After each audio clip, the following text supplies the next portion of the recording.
मग्न रहने वाले अलक्षलिंग स्त्री पुत्र भेद रहता, अर्थात ऐसे परमहंसाचार्य योगियों के योगी श्री सुखदेव जी कि जिनको इतना भी भान नहीं है कि स्त्री और पुरुष क्या होता है। निर्वस्त्र, कोई तन पर वस्त्र नहीं है, प्रलंब बाहु, बड़ी बड़ी भुजाएं हैं, बड़े बड़े केस हैं, मुख पर बड़ा दिव्य तेज छलक रहा है,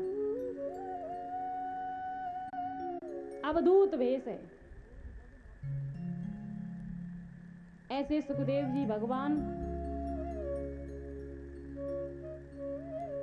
कौन अनुराग पूर्ण निहार रहा है तो कौन हमारा उपहास कर रहा है, कुछ पता नहीं।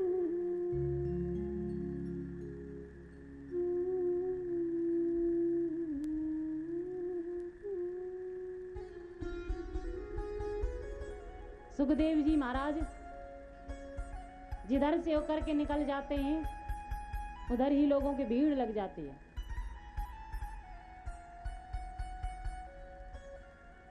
और इनको देख करके तो कुछ बच्चे उपहास करने लग जाते हैं। बहुत से बच्चे, बहुत से बालक, बहुत सी स्त्रियां, नंगा बाबा आ गया, नंगा बाबा आ गया।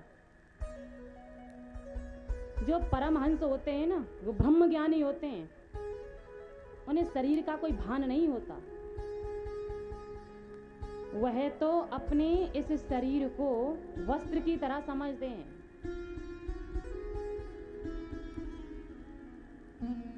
पीछे बच्चों की भीड़ लग जाती है और उन पर कोई प्रभाव नहीं। चलते चले जा रहे हैं सुखदेव जी महाराज। जहां गंगा के तट पर पहुंचे, ऋषियों ने देखा, सब ऋषि मिलकर के खड़े हो गए और खड़े होकर के इस दिव्य पुरुष का, ऐसी दिव्य विभूति का स्वागत किया, सत्कार किया, सबने प्रणाम किया।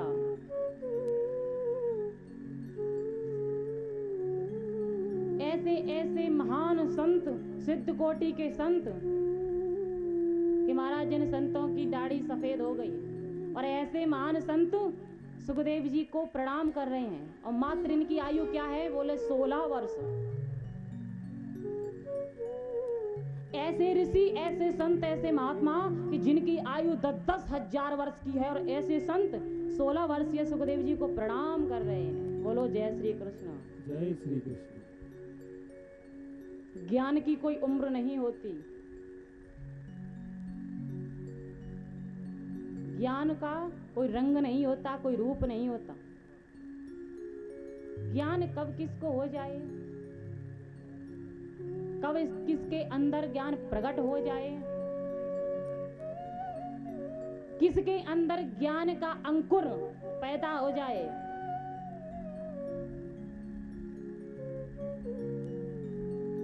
किसी किसी की तो पूरी आयु निकल जाती है, पूरा जीवन समाप्त हो जाता है, तब भी ज्ञान नहीं होता। और किसी किसी को तो बचपन में ही ज्ञान हो जाता है। ध्रुव जी को बचपन में ज्ञान हुआ था। मात्र 5 वर्ष के ध्रुव जी, और बताइए भगवान को प्रकट करने में समर्थ हो गए।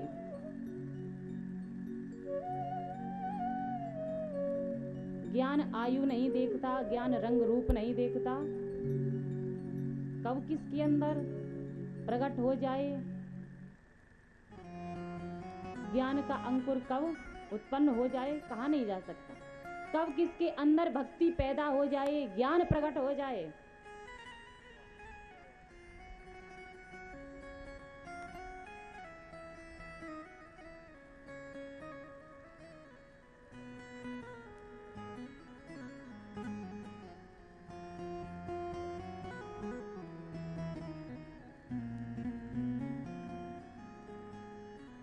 सबरी भगवान की जो भक्त थी, बड़ी सुंदर कथा है।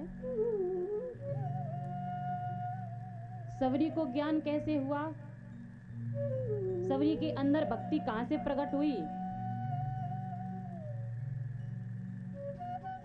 कैसे उनके अंदर भक्ति का बीज भी भक्ति का अंकुर पैदा हुआ।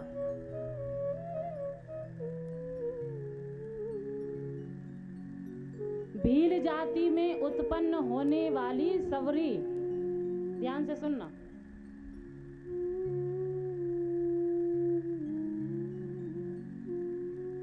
भील राजा के यहाँ कन्या रूप में प्रकट हुई सवरी।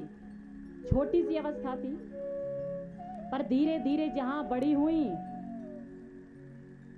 विवाह के योग्य हुई,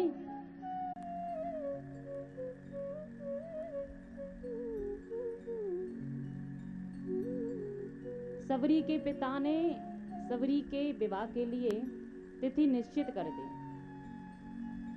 विवाह होने वाला था,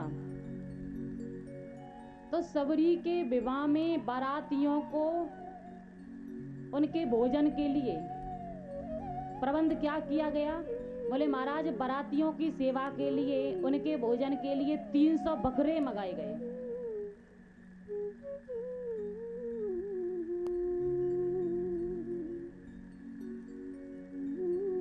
बकरे का मांस भोजन रूप में बारातियों के लिए प्रस्तुत किया गया। 300 बकरे मंगाए गए, प्रबंध किया गया। सबरी ने अपने पिताश्री से पूछा कि पिताश्री, यह सब मैं क्या देख रही हूं?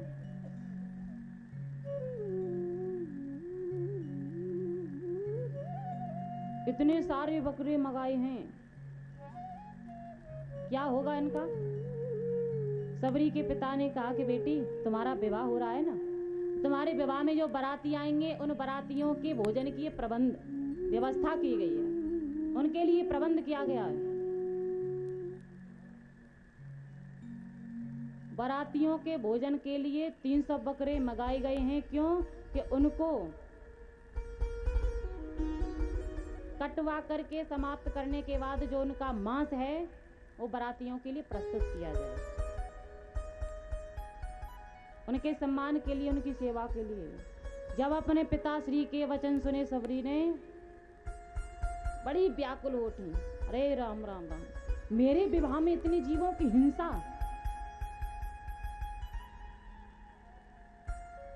इतने जीव समाप्त होंगे केवल एक मेरे विवाह के लिए। इससे तो अच्छा है कि मैं विवाह ही नहीं करूं। मुझे ऐसा विवाह नहीं करना जो मेरे विवाह में इतने सारे जीवों की हिंसा हो।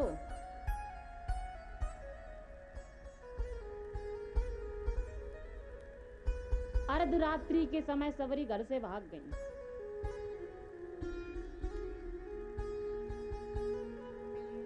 लग्न मुहूर्त से पहले ही अर्धरात्रि का समय था। यह सब देख करके उनका मन बड़ा दुखी हुआ, बड़ा उनको कष्ट हुआ, तो अर्धरात्रि में भाग गई और पहुंच गई पंपा सरोवर के किनारे मतंग मुनि के आश्रम में। बड़ा सुंदर प्रसंग है।